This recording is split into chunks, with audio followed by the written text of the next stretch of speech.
آج کا بڑا حصہ ما بعد الموت کے حالات پر مشتمل ہے۔ قرآن کریم کو اگر آپ ترجمے کے ساتھ پڑھیں دیکھیں تو شاید یہ کہنے میں مبالغہ نہیں ہوگا کہ قرآن کریم کا شاید 1/3 حصہ وہ مرنے کے بعد کے حالات پر مشتمل۔ قیامت کیسے آئے گی، جنت کے کیا حالات ہیں، جہنم کے کیا حالات ہیں، اور انسان کی موت کے بعد کیا واقعات پیش آنے والے ہیں، تقریباً 1/3 حصہ قرآن کریم کا اسی کے اوپر صرف ہے۔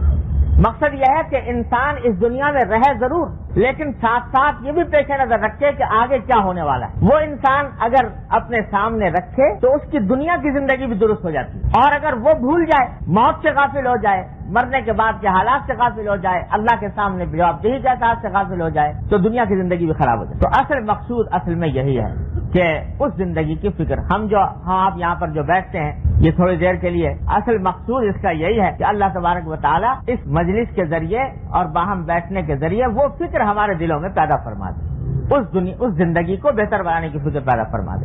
لہذا جو کچھ یہ آ رہا ہے اس آخری باب میں، یہ در حقیقت حاصل ہے پوری تعلیمات حضرات صحابہ کرام رضی اللہ تعالیٰ عنہم اجمعین کے دلوں میں۔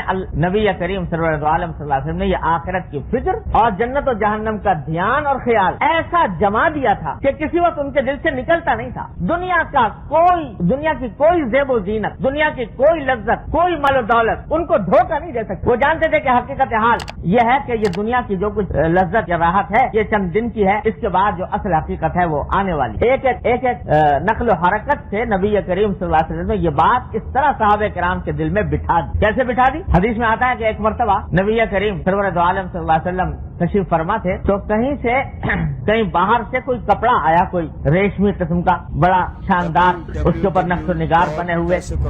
اب عرب کے رہنے والے صحرا نشین جنہوں نے اس سے پہلے وہ کپڑا کبھی دیکھا نہیں تھا تو صحابہ کرام کے ہاتھ میں آیا تو وہ ایک دوسرے کو دکھانے لگے، بھائی دیکھو کتنا اچھا کپڑا ہے، باہر سے آیا، اس کو ایک دوسرے کو دکھانے لگے، اور ایک سے دوسرے سے تیسرا ہاتھ میں لے رہا ہے اور اس کو دیکھ کر کہہ رہا ہے ایسا کپڑا کبھی اتنا اچھا پہلے کبھی نہ دیکھا نہ سنا۔ حضور اقدس صلی اللہ علیہ وسلم دیکھ رہے تھے کہ یہ میرے صحابہ یہ اس کپڑے کو دیکھ کر بڑے خوش ہو رہے ہیں اور بڑے اس سے تعجب کر رہے ہیں کہ کتنا اچھا کپڑا ہے۔ تو حضرت صلی اللہ علیہ وسلم نے اس موقع پر صحابہ کرام سے خطاب کرتے ہوئے فرمایا کہ کیا تمہیں اس کپڑے کو دیکھ کر تعجب ہو رہا ہے؟ یہ کپڑا تمہیں بہت اچھا لگ رہا ہے۔ آپ نے قسم کھا کر فرمایا کہ سعد بن معاذ کو رضی اللہ تعالیٰ عنہ، جو صحابی تھے جن کا انتقال ہو گیا تھا، سعد بن معاذ رضی اللہ تعالیٰ عنہ کو جنت میں جو رومال ملے ہیں، یعنی وہ رومال جو ناک پہنچنے کے لیے اور چہرہ صاف کرنے کے لیے جو رومال ملے ہیں وہ اس کپڑے سے زیادہ درجے بہتر ہیں۔ تو فوراً توجہ دلائی، دل کھینچنے لگا تھا دنیا کی اس زینت کی طرف، دنیا کے اس دولت کی طرف اور اس اچھے شاندار کپڑے کی طرف دل کھینچنے لگا تھا۔ تو خیال آیا کہ کہیں ایسا نہ ہو کہ میرے یہ صحابہ اس